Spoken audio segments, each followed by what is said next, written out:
చూసారు కదా, పురుషోత్తం మూవీ అయితే చాలా చాలా బాగుందన్న. ఏం నచ్చింది మీకు?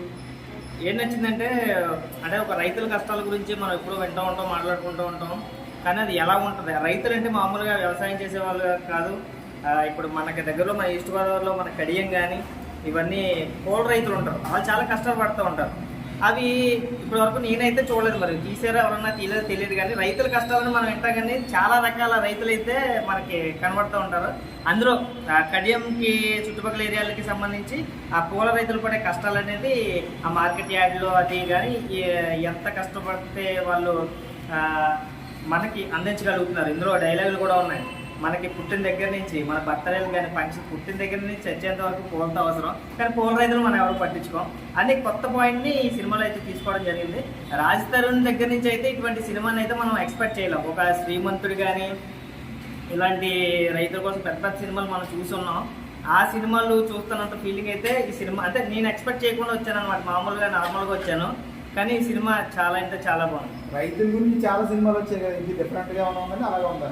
అదండి చెప్తున్నాను కదా, అంటే పూల రైతుల గురించి ఎక్కువగా చూపించారు. అదే ఒక పల్లెటూరులో పడే కష్టాలు ఎలా ఉంటాయన్నది చూపించారు. ఒక రాజ్ తరుణ్ లాంటి హీరోస్తో అయితే ఈ ఎక్స్పెరిమెంట్ అయితే ఎవరు చేయరు. మరి డైరెక్టర్ గారు చేశారు, సక్సెస్ అయ్యారని చెప్పాలి. రాజ్ తరుణ్ యాక్టింగ్ ఎలా ఉంది? సూపర్ అండి. రాజ్ తరుణ్ అంటే మనం మీకు తెలియదే ఉంది, మనం కూడా చిన్న చిన్న ఆర్టిస్టులు లోకల్లో అలాగే చిన్న షార్ట్ ఫిల్మ్స్ దగ్గర నుంచి వచ్చారు. ఆయన చాలా మెచ్యూర్డ్గా యాక్ట్ చేశారండి ఈ సినిమాలో. అంటే రాజ్ తరుణ్ గురించి చాలా విషయాలు అయితే మనం వింటున్నాం, అవి నిజమో కాదో మనకు తెలియదు, కోర్టు పరిధిలోనే మనం మాట్లాడకూడదు. కానీ సినిమాలో అయితే అది ఎక్కడ గుర్తురాదండి. అంటే అందరూ ఆ ఫీల్తోనే వెళ్ళేటప్పుడు కూడా చాలామంది కేకలేసుకుంటూ వెళ్ళారు. కానీ ఆ సినిమా చూసిన తర్వాత ఆ బయట జరిగే సిచ్యువేషన్లు అన్నీ ఎవరికి గుర్తురావండి.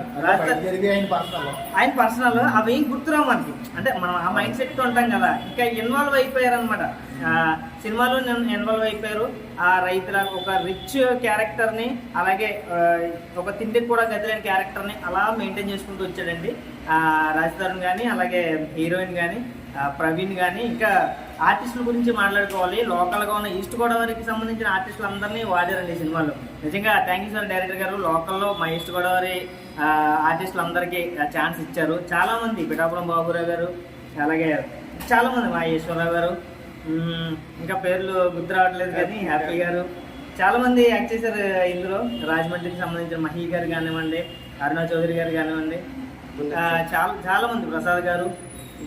అంటే చాలా ఆనందంగా స్టార్టింగ్ ఫ్రేమ్ నుంచి ఎండింగ్ ఫ్రేమ్ వరకు ఏదో మూల ఎక్కడో చోట మన ఈస్ట్ గోదావరి ఆర్టిస్టులే, మన చుట్టూ అన్నయ్య తమ్ముడు అంటే తిరిగే ఆర్టిస్టులే కనిపించారు నాకైతే. అదైతే నాకు చాలా హ్యాపీగా ఉంది. దానికోసం అని చెప్పి మా డైరెక్టర్ గారు రామ్ గారికి thank you so much sir. కేవలం రైతుల గురించి కాకుండా కామెడీ, పాటలు, ఫైట్లు అన్నీ బాగున్నాయండి మూవీలో. ఫైట్లు సార్, ఫైట్లు చాలా బాగున్నాయి. ఒక పెద్ద సినిమా, ప్యాన్ ఇండియా సినిమాలో ఎలాగైతే చూసారు మన కేజీఎఫ్లో ఎదురు పడుతుంటారు, ఆ ఎలివేషన్స్ అన్నీ ఉన్నాయి. ఇంకా బాగా చెప్పుకోవాల్సింది మ్యూజిక్ గురించి అండి. బ్యాక్గ్రౌండ్ స్కోర్ అయితే చిత్తపొట్టేశారు. ఆ బ్యాక్గ్రౌండ్ ఒక సాంగ్ ఉంటుంది. ఆ సాంగ్ అయితే ఫస్ట్ నుంచి లాస్ట్ వరకు అలా క్యారీ చేసుకుంటూ వచ్చారు. ఆ సాంగ్ వచ్చినప్పుడల్లా మనకి గూస్ బంప్స్ వస్తూ ఉంటాయి. చాలా బాగుంది, మ్యూజిక్ చాలా బాగుంది, ఫైట్స్ చాలా బాగున్నాయి. ఆ లవ్ మీరు అడిగినట్టు కామెడీ కానీ బ్రహ్మానంద గారు, బ్రహ్మాజీ గారు, ప్రవీణ్ గారు, వీళ్ళందరూ వాళ్ళ పరిధి మేరకు చాలా బాగా యాక్ట్ చేశారు. మమ్మల్ని అందరినీ అలరించారు మంచిగా. ప్రవీణ్ గారు అండ్ రాజ్ తరుణ్ ఇద్దరు కెమిస్ట్రీ ఎలా ఉంది సినిమా? చాలా బాగుందండి. హీరో కమెడియన్ అదే మనకి నానాటి నుంచి వస్తుంది కదా, హీరో పక్కన కమెడియన్ ఉంటారు, మంచిగా ఎంటర్టైన్ చేస్తూ ఉంటారు. కానీ కొంచెం కించపరిచి చేస్తూ ఉంటారు కమెడియన్ని. కానీ రాజ్ తరుణ్ గారి సినిమాలో అలా ఏం చేయలేదు, ఎలివేట్ చేస్తున్నట్టు ప్రతి ఒక్క క్యారెక్టర్ని. ఇందాక చెప్పినట్టు మన ఈస్ట్ గోదావరి యాక్టర్స్ ఎవరైతే ఉన్నారో అందరినీ అలా ఎలివేట్ చేస్తూ ఫస్ట్ ఫ్రేమ్ నుంచి శుభం కార్డు వరకు మొత్తం అందరినీ క్యారీ చేసుకుంటూ వచ్చారు. అందరూ మంచిగా వాడారు సినిమాలో. Okay, thank you very much. Thank you sir. సినిమాలో నటించిన ఈశ్వరరావు గారు ఎవరు అన్నారు? ఈశ్వరరావు గారు ఈ సినిమాలో నటించారు కదా, ఎలా అనిపిస్తుంది మీకు? నాకైతే పూర్వజన్మ సుకృతంగా భావిస్తున్నాను. చాలా సంతోషంగా ఉంది. నాకు ఇందులో అవకాశం కల్పించినటువంటి హ్యాపీ శ్రీనివాస్ అన్నయ్య గారికి, కాకినాడ సినిమా క్లబ్ గ్రూప్, అలాగే రాజమండ్రి లలిత సినిమా క్లబ్ గ్రూప్, పుణ్యక్షేత్రం శ్రీనివాస్ అన్నయ్య గారికి, వాళ్ళిద్దరికీ కూడా పాదాభివందనం తెలుపుకుంటున్నాను. అలాగే సినిమాలో డైరెక్టర్ సార్ నన్ను గుర్తించి, అసిస్టెంట్ డైరెక్టర్ సార్ నన్ను గుర్తించి నాకు మంచి డైలాగ్ ఇవ్వడం జరిగింది.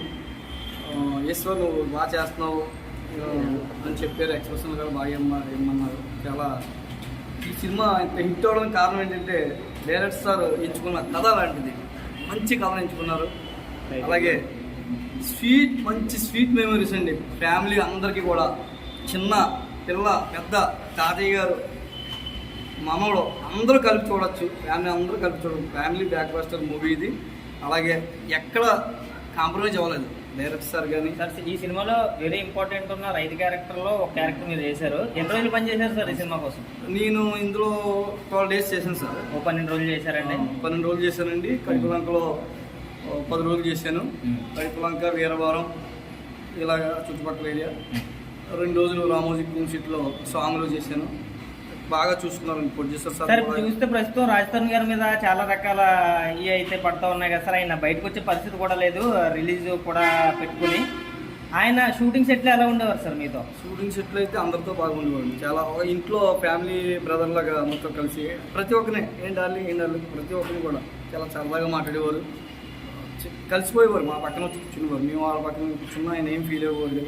అందరూ కూడా మేడం గారు, హీరోయిన్ గారు కానీ, అలాగే ప్రొడ్యూసర్ సార్ కూడా చాలా చక్కగా మాతో కలిసిపోయి చెప్పులు లేకుండా తిరిగేవారు. అసలు నేను 6 years నుంచి చేస్తున్నాను మూవీస్లో. 2018 ఏ సినిమాకి వెళ్ళినా సరే నాన్ వెజ్ పెట్టేవారండి. ఈ సినిమాలో నాన్ వెజ్ వాడలేదండి, అసలు నాన్ వెజ్ తినరు. ప్రొడ్యూసర్ గారు అసలు నాన్ వెజ్ తినరు, ఓన్లీ వెజ్జే. ఈ షూటింగ్ జరిగి దగ్గర 70 రోజులు తీసారండి, ఎప్పుడు కూడా నాన్ వెజ్ వాడదు. మేము రీసెంట్గా 23వ తారీఖుని హైదరాబాద్ మాదాపూర్ దసపల్లా హోటల్కి ప్రీ రిలీజ్ ఈవెంట్కి రమ్మంటే వెళ్ళేవండి. మా హ్యాపీ శ్రీనివాస్ అన్నయ్య గారు, కొంచెం గారు నన్ను పంపించారు అక్కడికి, మేనేజర్ గారు ఫోన్ చేశారు. అయితే అక్కడ కూడా 25 రకాల ఐటమ్స్ పెట్టారు, ఓన్లీ వెజ్. చాలా అద్భుతంగా ఉందండి, నాకు చాలా హ్యాపీగా ఉందండి. సార్ మీ ఫ్యామిలీ అండ్ ఫ్రెండ్స్తో చూసారు కదండి సినిమా, వాళ్ళ రెస్పాన్స్ ఎలా ఉందండి? వాళ్ళైతే మా ఫ్యామిలీ, మా ఫ్రెండ్స్ అందరూ కూడా చాలా సంతోషంగా ఫీల్ అవుతున్నారండి. నన్ను సినిమాలో చూసి చాలా ఎంత అద్భుతంగా సినిమా మొత్తం చూపించారు. నేను చాలా బాగా చేస్తాను. డైరెక్టర్ గారు నేను బాగా చూపించారు. అందరూ ఆర్టిస్టులు అందరూ కనిపించారండి. మొత్తం లాస్ట్లో అందరూ కనిపించారండి. ఆర్టిస్టులు అందరూ కూడా సినిమాలో లాస్ట్లో పంచాయతీ వేలం పాట వేసి ఇక్కడ ఆర్టిస్టులు అందరూ కనిపించారండి. నాకు చాలా ఆనందం. Thank you okay, thank you very much.